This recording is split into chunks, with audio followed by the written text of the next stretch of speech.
গতকালই মাত্র ভাগ্নির বিয়ের অনুষ্ঠানগুলো শেষ হলো আর আজকে আবারও দাওয়াত সেজো মামা মামি শাশুড়ির বাসায়। সবই আসলে আল্লাহর দেয়া নেয়ামত আমাদের জন্য। আর এভাবেই আমাদের সারা বছর চলতে থাকে, সারা বছর এভাবেই আমাদের কেটে যায় খুব তাড়াতাড়ি। টানা দাওয়াত খেতে খেতে আমি অনেক বেশি টায়ার্ড, তো একেবারে চাটা বানাচ্ছি খুব রিল্যাক্সে, একদম আস্তে ধীরে সব কাজ করছি। সব কাজ বলতে ঘরের খুব এলোমেলো অবস্থা, কিন্তু কিছুই করছি না কারণ দাওয়াত খেতে খেতেও আমি টায়ার্ড হয়ে যাচ্ছি।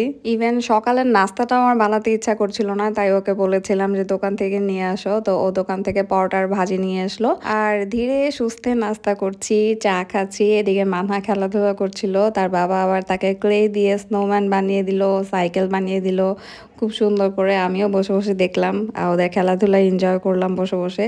অনেকদিন পরে একদম রিল্যাক্সে চুপচাপ বসে আছি। এদিকে মোবাইলের কভারের ভিতরে ক্লে দিয়ে আবার নতুন করে মোবাইল বানিয়েছে মানহা।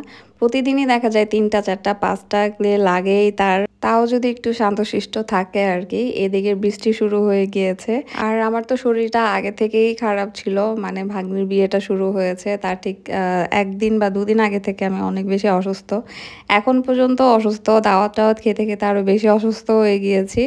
তো আমার কাছে মনে হচ্ছিল সকাল থেকে যে আমি আজকে দাওয়াতে না যাই, কিন্তু আমি এটা আসলে আমার ক্রেডিট মনে করি। আমি দাওয়াত কখনোই মিস করি না, যেই দাওয়াত দেয় না কেন আমি সব দাওয়াতে অ্যাটেন্ড করি আলহামদুলিল্লাহ। দুপুর তখন বাজে প্রায় ১টা ১:৩০টার মতো, তখনও মনে হচ্ছিল যে হয়তোবা যেতে পারবো না, শরীর কুলাচ্ছিল না, এরকম একটা কন্ডিশন।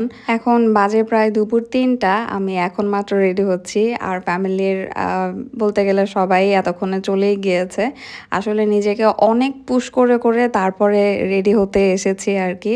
আসলে শরীরটা খুবই খারাপ, চোখের ইনফেকশনটা এতদিনে তো কিছুটা ভালো হয়ে গিয়েছে, অনেকটা ড্রাই হয়ে গিয়েছে, কিন্তু ফুলাটা এখনো একটু একটু আছে যেটা বোঝা যায়। কিন্তু আমি কখনোই আলহামদুলিল্লাহ আমার নিজের অসুস্থতার জন্য কোনো কিছুকে আটকে রাখি না, সেটা হোক ঘরের কাজ, সেটা হোক অফিসের কাজ, সেটা হোক বাইরের যে কোনো ধরনের কাজ, আর দাওয়াত তো অবশ্যই না। অনেককেই দেখি যে অনেক এক্সকিউজ দেয় কোথাও না যাওয়ার জন্য, বা যে কোনো কিছুই হোক না কেন অনেক এক্সকিউজ দেয় যে না এখানে যেতে পারবো না, এটা করতে পারবো না, ওটা করতে পারবো না। কিন্তু আমি এক্সকিউজগুলো একদম পছন্দ করি না। আমি মনে করি যে ইচ্ছা থাকলে আসলে উপায় তো বের করে নেওয়াই যায়। যাই হোক, আমরা তো গিয়ে খাওয়া দাওয়া করে নিয়েছি এর মধ্যে, আর সবার শেষে খাওয়া দাওয়া করেছে মামি।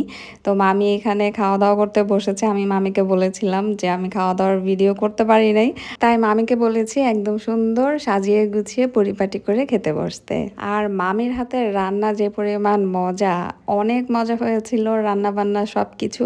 স্পেশালি কলিজা ভুনা করেছিল, ওটা তো অনেক মজা হয়েছিল। এদিকে লাঞ্চ করতে না করতে আবার বিকালের নাস্তার সময়ও হয়ে গিয়েছে আর সন্ধ্যাও হয়ে গিয়েছে সাথে সাথে।